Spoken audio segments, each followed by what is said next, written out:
Hello hi, कसे आहात? चला तर आज आपल्याला मस्त अशी आलूची वडी बनवायची आहे. खूप वेगळ्या पद्धतीत, नवीन पद्धतीत अशी बनवायची आहे. खायला खूप छान लागते, एकदम खुसखुशीत आणि बनवायला पण खूप सोपी आहे. अशी मी 15 ते 20 आहे ना पानं घेतलेली आहेत. अशी जे जास्त गडद रंगाची असतात ना, हिरवी पानं, अशी आपल्याला घ्यायची आहेत. ही पानं ना आपल्याला घशामध्ये खाऊ खाऊ पण करत नाही आणि खायला पण चांगली असतात. आणि पानं आपल्याला ना कवळी घ्यायची आहेत, खूप मोठी पानं घ्यायची नाही. ह्याच्या मागचे देठ काढून टाकले आणि हे जे थोडेसे वरती राहिलेले आहेत ना, हे पण आपल्याला सगळे काढून घ्यायचे आहेत. आणि पानं आपल्याला स्वच्छ धुवून घ्यायची, कारण पानांवर खूप घाण असते. पानं मी स्वच्छ धुवून घेतलेली आहेत. इथे मी हरभऱ्याची आणि मुगाची डाळ छान भिजत ठेवली होती 4 ते 5 तास. तुम्हाला घालायची असेल तर घाला, नसेल तर काहीच हरकत नाही आहे. 4 ते 5 तास भिजत ठेवले ना, भरपूर छान भिजतात. एवढा वेळ नसेल तर गरम पाण्यात घाला, आणि नसेल घालायची तर काहीच हरकत नाही आहे. मिक्सरच्या भांड्यामध्ये आपल्याला पाणी बिलकुल घालायचं नाही आहे. पाणी न घालताच आपल्याला इथे डाळ वाटायची आहे. बिना पाण्याची आपल्याला डाळ वाटायची आहे. पाण्याचा थोडासुद्धा वापर करायचा नाही आहे. इथे मी सगळी डाळ घालून घेतली, कारण डाळ छान भिजलेली आहे म्हणून ती बिना पाण्याची वाटली जाते. डाळ छान भिजवायची, मगच आपल्याला वाटायची. पाहू शकता, बिलकुल पाणी वापरलं नाही आहे. असंच तुम्ही जर कोथिंबीरीच्या वडीला पण वापरलं ना, हरभऱ्याची किंवा मुगाच्या, दोन्ही मिक्स डाळी खूप छान होतात. इथे मी अर्धा वाटी बेसन पीठ घेतलेलं आहे. बेसन पीठ आपल्याला खूप घ्यायचं नाही, कारण आपण डाळ भिजवलेली आहे ना, त्याच्यामुळे इथे मी अर्धाच वाटी घेतलेलं आहे. आणि त्याच वाटीने आपल्याला अर्धा वाटी तांदळाचं पीठ घ्यायचं आहे. तांदळाच्या पिठाने कुरकुरीत होतात, नसेल तर काहीच हरकत नाही आहे. पण आपल्या वड्या तेलकट बिलकुल होणार नाही. हरभऱ्याची डाळ घाला, मुगाची डाळ घाला, तेलकट होणार नाही. तेल पण खूप पिणार नाही आहे. त्याच्यामुळं दोन्हीही डाळी घाला तुम्ही, तांदळाचं पीठ घाला, बिलकुल अशा तेलकट होत नाही. त्याच्यामुळं नक्की ह्या दोन्ही डाळी घालून बघा तुम्ही. आणि इथे आहे ना, आता हे हरभऱ्याचं पीठ आणि तांदळाचं पीठ आपल्याला छान गॅसवर 2 ते 3 मिनटं भाजून घ्यायचं आहे. बारीकच गॅसवर ठेवायचं.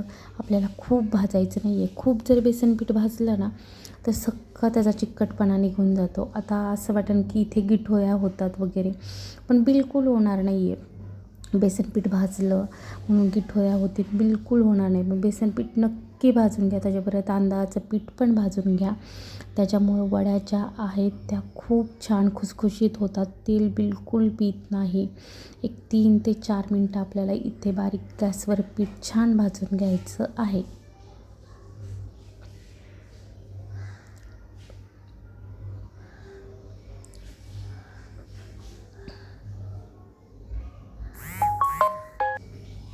पिठाचा आपल्याला रंग वगैरे काही चेंज करायचा नाही आहे बरं का. आणि आपल्याला त्याच्यामध्ये तेलाचा पण वापर करायचा नाही आहे. त्याच्यामुळं बिना तेलाचं 3 ते 4 मिनटं आपल्याला पीठ छान बारीक गॅसवर भाजायचं आहे.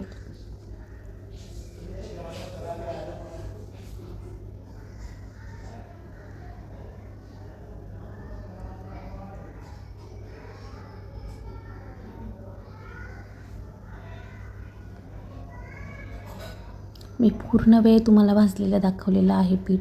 तुम्हाला असं वाटेल की ह्याच्यामध्ये मी तेल वगैरे काही घातलं, पण बिलकुल मी इथे तेलाचा वगैरे काहीही वापर केलेला नाही आहे.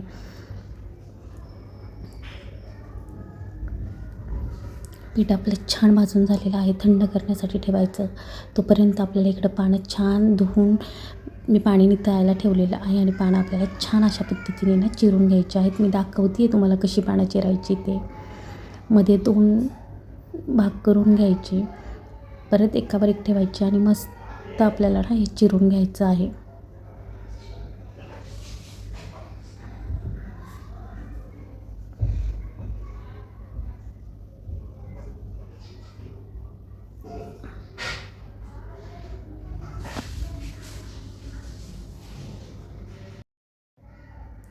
या पद्धतीमध्ये आपल्याला सगळी पानं चिरून घ्यायची आहेत बरं का. थोडी लहान मोठी असं नाही करायचं. सगळी पानं आपल्याला मस्त इथं चिरून घ्यायची आहेत. बारीक असं चिरायचं आहे. बारीक चिरल्यामुळं ना आपल्याला थापायला असं जड जात नाही. ज्यांना रोल करायचा कंटाळा आला असेल तर या पद्धतीने वडी तुम्ही नक्की करून बघा. खूप झटपट होते. डाळ भिजाय घातली नसली तरी काहीच हरकत नाही आहे. तरीही भरपूर छान अशा आपल्या वड्या होतात.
आता आपण जे थंड झालेलं बेसन पीठ तांदळाचं पीठ घेतलेलं आहे, याच्यामध्ये आपल्याला पोहे खायचे 2 चमचे तीळ घालायचे आहेत. पांढरे तीळ, तिळामुळे खूप खुसखुशीत होतात वड्या आणि खायला पण खूप छान लागतात. चवीप्रमाणे मीठ घालायचं आहे आपल्याला. खूप मिठाचा वापर करायचा नाही आहे, थोडंसंच मीठ घालायचं आहे. हळद घालायची.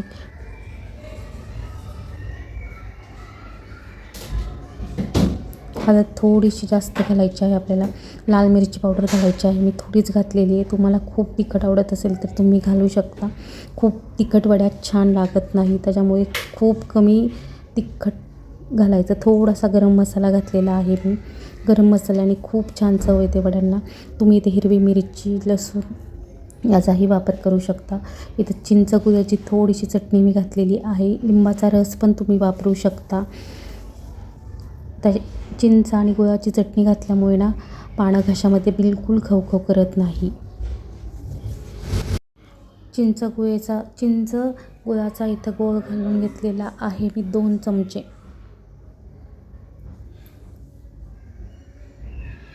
सगळं छान आपल्याला इथं मिक्स करून घ्यायचं आहे. पाण्याचा बिलकुल वापर करायचा नाही आहे. पाणी लागलं तरच घालायचं आहे आपल्याला.